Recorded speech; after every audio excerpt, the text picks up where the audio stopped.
ये विशेष समुदाय विशेष का दर्जा बहुत ज़्यादा हो चुका है।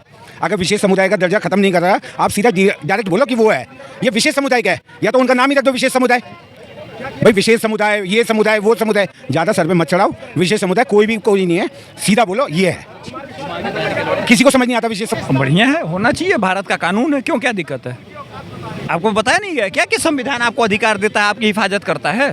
तो उस लड़की की हिफाजत कर रहा है संविधान, क्या परेशानी किस बात की है? उसको जब 14 दिन के लिए तो भेज दिया गया। हाँ तो संविधान है ना, संविधान उसकी हिफाजत कर रहा है, तो दिक्कत किसको है? मुझे ये समझा दीजिए ना भाई, मुझे समझाइए दिक्कत क्या है। आप संविधान नहीं मानते हैं ना?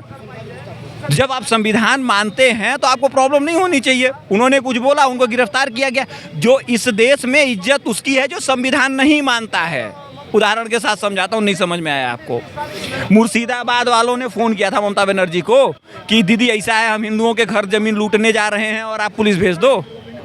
फ़ोन किया था? या उन्होंने सुप्रीम कोर्ट या संविधान से पूछा था कि भैया मुझे इजाज़त दे दो, मुझे किसी का घर कब्जा करना है? रातों रात हो गया तो कर लिया तो उनका है ना भैया। 1990 में कश्मीर में 40% जमीन पे 30 लाख कश्मीरियों ने कब्जा करके सीधा आज उन पे बैठे हुए हैं। 35 साल से इस देश में कोई बोलने वाला नहीं हुआ, तो उसकी क्या दिक्कत है? मुर्शिदाबाद में किया, अभी नागपुर में, या किसी ने फ़ोन करके पूछा था?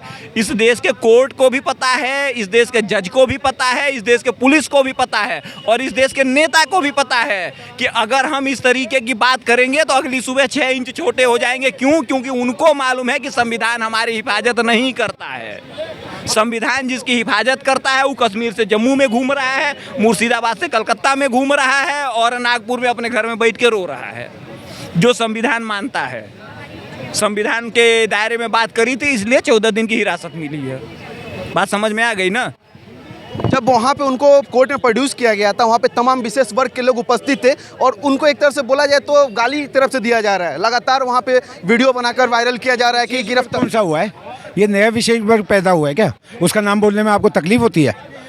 आजकल 2014 के बाद विशेष समुदाय ये नई जाति पैदा हुई है क्या हमारे इंडिया में?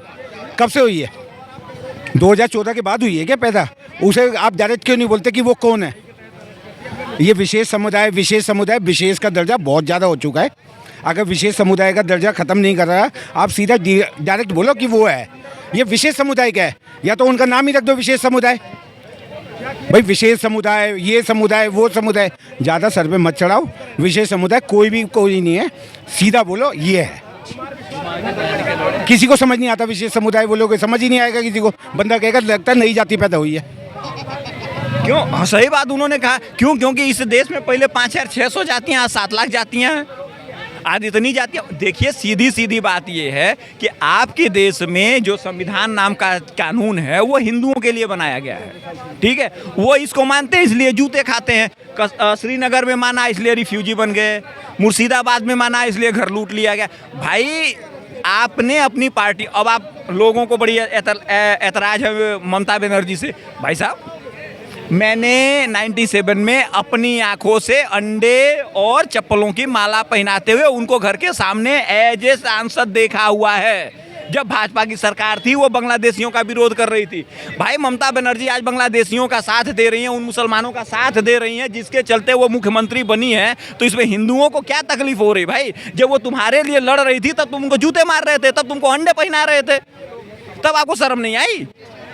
भाई ममता बनर्जी ने कभी कहा है कि वो समाज सुधारक है, वो तुम्हारे लिए लड़ाई कर रही है? वो राजनेता है, वो राजनीति करने आई है। जहां से उसको फायदा मिलेगा, जो उसको वोट देगा वो उसके साथ खड़ी होगी। हकीकत कंफर्म। क्या मोदी जी को दाऊदी बोहरा समाज ने बोला था कि हम आपके वक्फ बोर्ड पे सपोर्ट कर रहे हैं? मोदी जी फ्लाइट से उतर के गए नहीं थे मिलने? गए थे कि नहीं गए थे? तो ममता बनर्जी अगर मुसलमानों का पक्ष ले रही है तो आपकी प्रॉब्लम है ना। आप इस काबिल नहीं है कि एक नेता जो आपके लिए लड़ाई लड़ रही थी पिछले 26 सालों से, वो सत्ता में बाहर रही, आपने जूते मारे, आज उन मुसलमानों के साथ खड़ी है, वो मुख्यमंत्री बनी हुई, तो उनका साथ क्यों छोड़ दे? आप अपनी गलती नहीं मानोगे और दोष दूसरे को देना शुरू कर दोगे। ऐसे नहीं होता भाई साहब। कोई नेता है वो राजनीति करने आया है तो वो राजनीति ही करेगा। जो राजनीति करेगा अपने फायदे के लिए करेगा, आपके फायदे के लिए तो करेगा नहीं। अभी आपने कहा मुझे 1,000 मिला, उस महिला ने बोला था ना, महिला ने 1,000 लेके वोट दे दिया, तो उसमें महिला की गलती है कि वो घूस देने वाले की गलती है? महिला की गलती। लेकिन जो घूस दिया उसकी गलती नहीं है, उसकी भी गलती है। मैं बिका तभी तो खरीदा गया। तो जब आप अपनी गलती करेंगे अपने समाज को आप गाली देंगे जो आपका भला करना चाहेगा, तो भैया फ़ायदा उठाया जाएगा। आप खुद सुधरिए ना। बच्चे आपसे नहीं पैदा होने, ठीक है, फैमिली आपके पास है नहीं, समाज का काम आपसे होता नहीं है, ठीक है, आपको 25 लाख बाप का बर्बाद करके 20,000 की नौकरी करनी है, तो भैया सुनेगा कौन? आप मेरे पास नौकरी कर रहे हो, मैं आपके घर की स्थिति देखूंगा? अगर आप बिजनेस कर रहे हो, मेरा लेन देन है, 20 साल का संबंध है, तो हो सकता है मैं आपकी मदद कर लूं। उदाहरण के तौर पे अभी मुंबई में एक भाई साहब को जो था, मुसलमान था, उसको बोला कि तुमको मराठी बोलनी पड़ेगी, नहीं तो तुमको पीटेंगे। उसने कहा अच्छी बात है, पीट के दिखाओ। उसने फ़ोन किया, 25 उसके आगे जो लोग गए थे उनको पीट दिया।